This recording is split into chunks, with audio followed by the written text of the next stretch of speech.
자, 이제 하나님의 말씀을 함께 상고해보는 시간을 갖고자 합니다.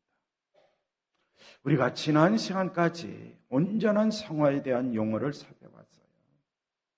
시간 관계상 더 말씀드리고 싶지 않다라고 제가 설명을 했지만, 그래도 이 온전한 성화에 대한 용어 중에 중요한 사항은 꼭 알아야 되겠다. 왜 용어들을 살펴보면서 그 깊은 의미까지 터치하는 이유는 무엇일까? 다름 아닌 이제 온전한 성화에 대한 능력을 사실 말하기 위해서 서론적으로 온전한 성화에 대한 용어들을 살펴보고 있는 거예요. 우리 그리스도인들이 온전한 성화의 사람으로 성장해 가면 우리 그리스도의 삶을 통해서 하늘의 능력이 임하고요, 이 땅에 사는 동안 하늘의 능력을 체험하고 하늘의 능력을 나타내 보일 수 있기 때문에 온전한 성화에 대한 용어들을 살펴보고 있는 거예요. 오늘 몇 가지만 더 말씀을 드리겠어요. 간단히. 온전한 성화에 대한 용어, 성경을 볼 때 특별히 마태복음 3장 11절을 보면 나는 너희로 회개하기 위하여 물로 세례를 베풀거니와 내 뒤에 오시는 이는 나보다 능력이 많으시니 나는 그의 신을 들기도 감당하지 못하겠노라. 그는 성령과 불로 너희에게 세례를 베푸실 것이다 라고 말씀하고 있어요. 바로 성령과 불로 세례를 베풀 것이다. 여기에 깊은 의미 속에는 온전한 성화가 들어있다는 거죠. 특별히 이 불은 성령의 씻기심, 성령의 깨끗하심을 상징하고 있는 거예요. 성령께서 불을 통해서 우리의 죄를 깨끗하게 불태워 씻기시고, 그렇죠? 그리고 성령께서 우리의 마음속에 거룩한 마음을 갖게 하십니다. 자, 우리 주님은 성령과 불로 세례를 베푸신다. 또 우리 그리스도인들이 너무나 잘 알고 있죠. 기도할 때마다 성령으로 충만케 해달라고 기도하시죠. 초대교회 성도들은 모이면 기도할 때마다 성령의 충만함을 받았다라고 성경은 말씀하고 있어요. 초대교회 마가의 다락방에서 120명이 함께 모여 기도했는데 그들은 다 성령의 충만함을 받았다. 이 의미는 120명의 문도가 온전한 성화의 사람이 됐다. 어떻게 해서? 성령의 충만함을 받아서. 또 더 나아가서는 초대교회 7 집사가 나와요. 7 집사가. 이들도 그렇죠? 우리 그리스도인이 잘 아시다시피 온 무리가 이 말을 기뻐하여 믿음과 성령이 충만한 사람 하면서 스데반을 비롯해서 7 집사의 이름이 나옵니다. 믿음과 성령이 충만한 7 집사, 그들을 7 집사로 뽑았다는 거예요. 믿음과 성령이 충만한, 이게 온전한 성화의 사람, 초대교회 7 집사라는 사실을 우리가 알 수 있어요. 우리가 성경을 통해서 잘 알고 있는 사도 바울, 그가 사울 시절에 예수 그리스도에 대해서 어떤 삶을 살았는지 너무나 잘 알고 있어요. 다메섹으로 가는 그 길목에서, 도상에서 부활하신 주님을 만납니다. 그리고 나서 그는 앞을 보지 못합니다. 사람들에 이끌려 이제는, 그렇죠, 다메섹에 가지 못하고 그는 어쩔 수 없이 한 곳에 가서 휴식을 취할 수밖에 없었어요. 그때 우리 주님이 아나니아 나타나서, 아나니아야, 너 저 먼 곳에, 아니 가까운 곳에 사울이라는 청년이 있는데 그 청년 지금 세상 말로, 쉬운 말로 내한테 꼼짝 못했어. 나를 핍박하러 왔는데 내가 그를 사로잡았다고. 그는 눈을 뜨기는 떠도 앞을 볼 수가 없어.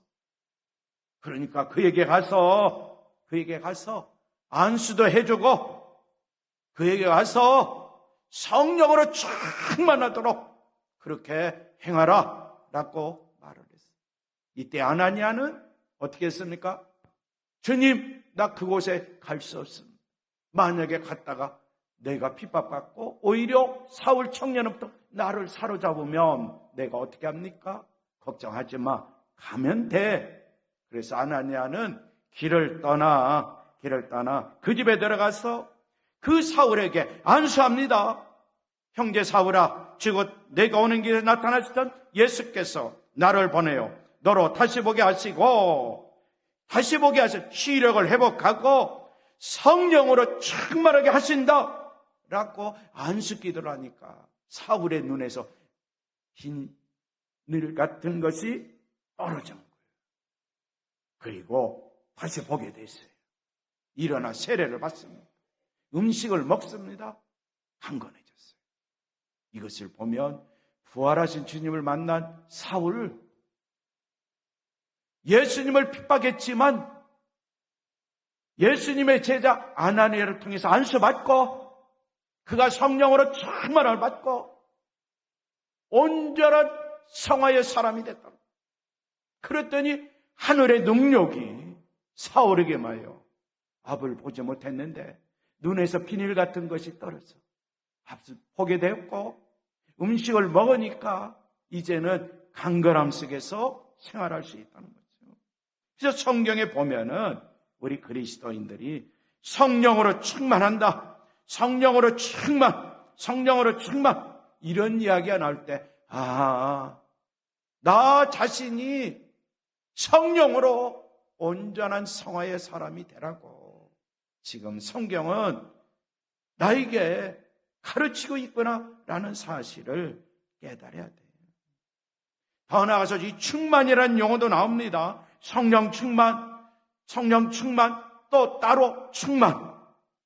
그리스도의 충만한 복을 가지고 갈 줄을 아노라. 로마께 성도들에게 편지를 보냈는데 사도 바울, 내가 너에게 가는데 그리스도의 충만한 복을 가지고 너에게 가기를 원한다 라고 했을 때 이 충만 용어도 마찬가지예요. 바로 온전한 성화에 대한 용어 중에 하나예요. 또 마음의 할례, 그렇죠. 마음의 할례라는 용어가 바로 신명기 30장에 나와요. 저 당신들의 하나님이 당신들의 마음과 당신들의 자손들의 마음에 할례를 베푸셔서 순종하는 마음을 주실 것입니다. 그리하여 당신들이 마음을 다하고 정성을 다하여 저 당신들의 하나님을 사랑하며 살 수 있게 하실 것입니다 라고 말씀하고 있는데 이 마음의 할례도 바로 온전한 성. 그러니까 우리 그리스도인들 한번 생각해 보는 거예요. 마음의 할례, 그렇죠? 마음의 할례 받는 자, 그리스도를 통해서 할례 받는 자, 마음의 할례. 신약 성경에서는 뭐라고 표현해? 그리스도의 할례를 받았습니다 라고 골로새 2장에서 말씀.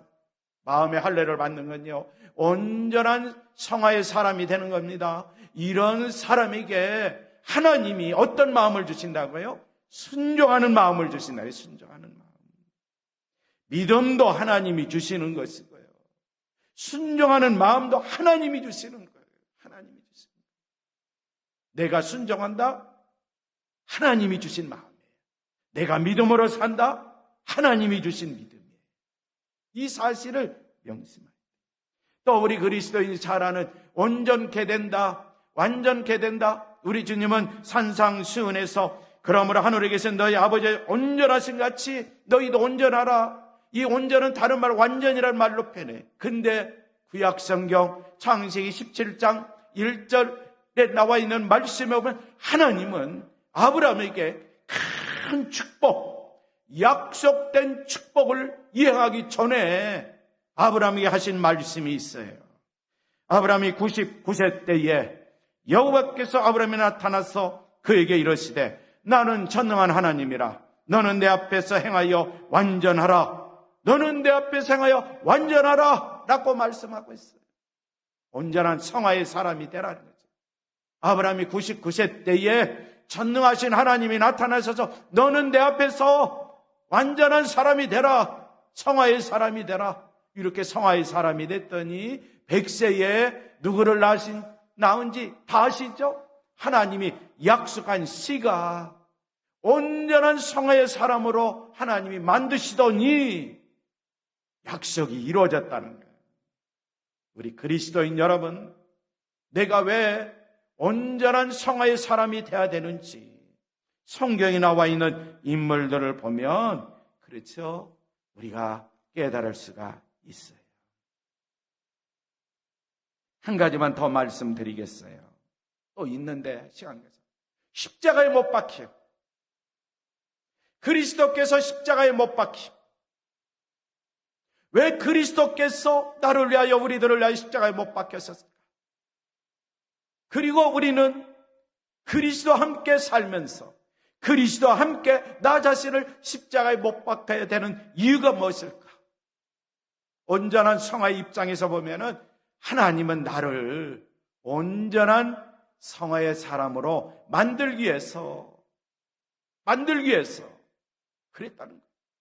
우리 그리스도인이 잘 아는 말씀, 갈라디아서 2장 20절 말씀이죠. 내가 그리스도와 함께 십자가에 못 박혔나니 그러니 이제는 내가 사는 것이 아니요 오직 내 안에 그리스도께서 사시는 것이라. 이제 내가 육체 가운데 사는 것은 나를 사랑하사 나를 위하여 자기 자신을 버리시 하나님의 아들을 믿는 믿음 안에 사는데 그리스도와 함께 십자가에 못 박혀, 그리스도와 십자가에 못 박혀 달려 돌아가셨죠. 우리는 그 사실을 믿고 확신합니다. 예수님이 십자가에 달려 돌아가실 때 못을 박았죠. 창으로 옆구리를 찔렀죠. 그의 몸에서 피가 흘렀죠. 그 피값으로 우리는 죄의 정에서 해방되고 의의 정이 됐고 그 피로 말미암아 내가 참회의 기도를 드릴 때마다 그 보혈의 피가 나의 모든 죄를 사해 주셨다는 믿음의 확신을 줘요. 내적으로 누구를 통해서? 성령님을 통해서. 그래서 우리는 그리스도 예수 안에서 자유의 몸이 되었고 그리스도 예수 안에서 영육간의 자유함을 누리며 생활할 수 있어요. 그래서 성경에 나올 말씀 가운데 십자가에 못 박힘, 죄와 연결됐구나, 바로 내 죄 사함을 받고 온전한 성화에 이르도록 하시는 주의 말씀이구나 라는 사실을 깨달아야 돼요. 바로 로마서 6장 6절에서 이렇게 설명하고 있어요. 우리의 옛사람이 그리스도와 함께 십자가에 달려 죽은 것은 죄의 몸을 멸하셔서 우리가 다시는 죄의 노예가 되지 않게 하라고 하는 것임을 우리는 안다라고 말씀하고 있어요. 성도 여러분, 온전한 성화의 사람이 되도록 항상 깨어 기도하는 것, 말씀과 기도로 거룩해야 돼요. 그래서 깨어 말씀을 비워잡고 기도해요. 성령으로 충만케 해달라고 기도해야 돼요. 그러면 우리 그리스도인이 온전한 성화의 사람으로 성장할 수가 있어요. 이처럼 온전한 성화에 대한 용어를 우리가 살펴봤는데요. 이 온전한 성화의 용어들을 아는 것으로 끝나서는 안 돼요. 사실 중요한 것은 온전한 성화의 사람이 돼서 날마다 성령의 씻기심, 날마다 성령의 충만함, 그리고 날마다 성령의 능력 가운데 사는 그리스도인, 이게 더 중요하다는 거예요. 내가 온전한 성화의 사람이 되면 서론의 말씀 드렸듯이 온전한 성화의 사람이 되었을 때 나타나는 능력, 우리가 이제 하나님의 뜻, 마음의 청결 사항을 살펴보면 우리가 좀 알 수 있고요. 그 다음에 우리가 어떤 능력이 나타나는가 성경을 통해서 살펴보는 시간을 가지려고 해요. 성도 여러분, 거룩하신 성령님에 의해서 날마다 씻기심을 받는 우리 그리스도인들이 꼭 되시기를 바랍니다. 성령의 씻기심이 있어야 돼요. 성령의 씻기심이 있어요. 내가 주의 보혈로 지심을 받았다. 그것으로 끝나서는 안 돼. 더 나아가서 성령의 씻기심이 있어야 돼. 그래야만 온전한 성화에 이르는 그리스도인들. 두 번째는 거룩한 성령이 충만히 임하심을 체험하며 사는 우리 그리스도인들이 꼭 되시기를 바라요. 또 더 나아가서 거룩하신 성령님의 능력을 받아가지고 능력 있게 생활하는, 능력 있게 일하는 그리스도인들이 꼭 되시기를 바랍니다. 교회에서만 일하는 거 아니에요. 교회에서만 봉사하는 게 아닙니다. 교회에서만 사역하는 게 아닙니다. 가정에서도 일하는 거예요. 가정에서도 봉사하는 거예요. 가정 사역이라고 합니다. 직장에서도 일합니다. 직장에서 봉사합니다. 그래서 직장 사역이라고 그렇게 붙입니다. 사업장에 가서 일합니다. 사업장에서 봉사합니다. 사업장 사역이라고요. 우리 학생들 공부하죠. 능력 있게 공부하세요. 학교 생활을 하죠. 그 학생들을 위해서 사역하는 분을 뭐라고 합니까? 바로 학교 사역이라고 그러죠. 학교 사역자. 우리 그리스도인들이 사역자로서 이 일을 감당할 수 있어요. 그러기 위해서는 우리가 어떻게 해야 된다고요? 온전한 성화의 사람이 돼야 된다는 거죠. 이제 우리를 향하신 하나님의 뜻, 마음의 정결에 대해서 살펴보도록 하겠습니다. 마음의 정결은 우리 그리스도인을 향한, 나를 향한 하나님 아버지의 뜻이에요. 내 마음 정결해야 된다는 거죠. 우리는 이미 온전한 성화의 용어 중에 깨끗함, 청결함 우리가 이미 살펴봤어요. 이제는 마음의 정결함, 그렇죠? 마음의 정결함, 어떻게 깊이 보면 같은 의미로 볼 수 있어요. 마음이 깨끗한 사람, 마음이 청결한 사람, 마음이 정결한 사람, 마음이 정직한 사람, 마음이 순결한 사람. 참 성경에는 다양하게 표현됐어요. 이런 정결함이 바로 우리 그리스도인을 향한 하나님의 뜻이라는 거죠. 우리는 새 생명을 얻었습니다. 새로운 피조물이 됐습니다. 거듭남의 체험을 했습니다. 중생의 새롭게 하심을 체험했습니다. 그러나 내 마음을 살펴보면 아직도 내 속에 죄악된 본성이 도사리고 있다는 것 다 아실 거예요. 왜 그럴까? 왜 그럴까? 성령의 씻기심이 없기 때문에, 성령의 깨끗하심이 없기 때문에, 더 나아가서 설교 제목처럼 내 마음에 정결함이 없기 때문에, 내 마음에 깨끗함이 없기 때문에, 내 마음에 순결함이 없기 때문에, 내 마음에 청결함이 없기 때문에 우리는 이 죄악된 본성을 가지고 또 생활하는 거예요.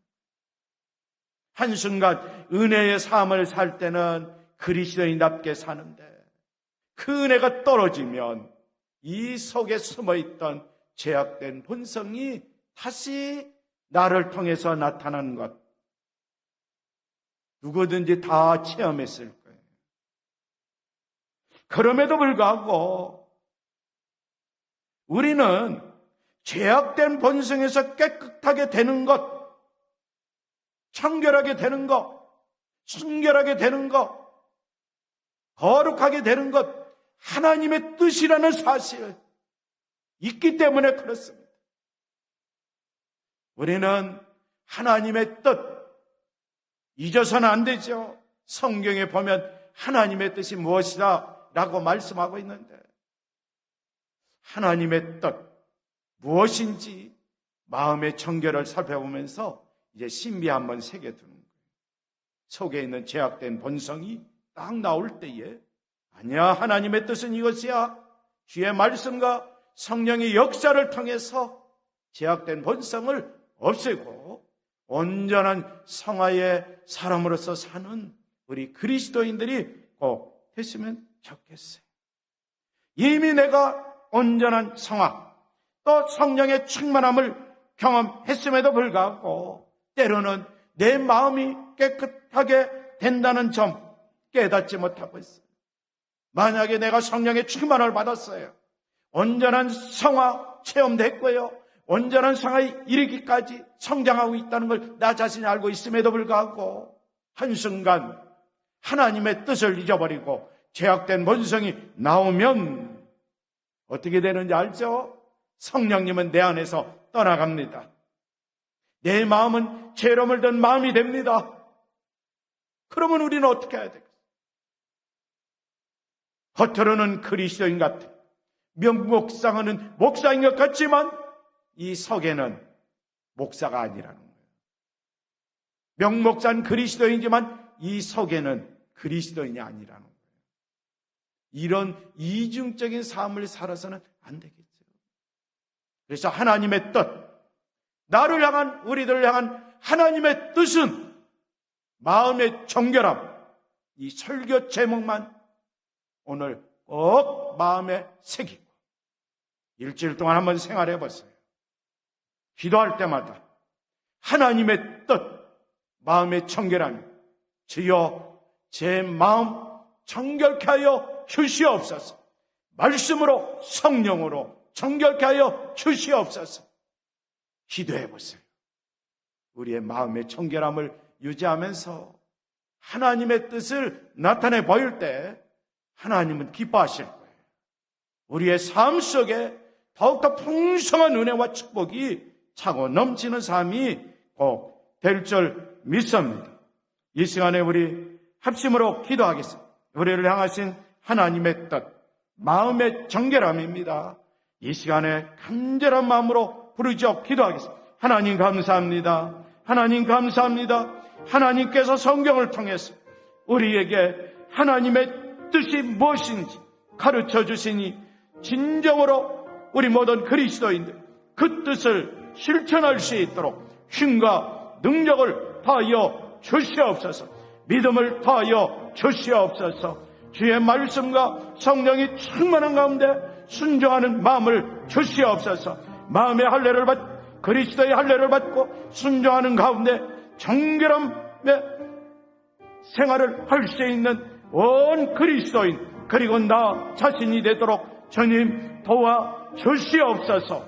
예수님의 이름으로 기도하옵나이다. 아멘.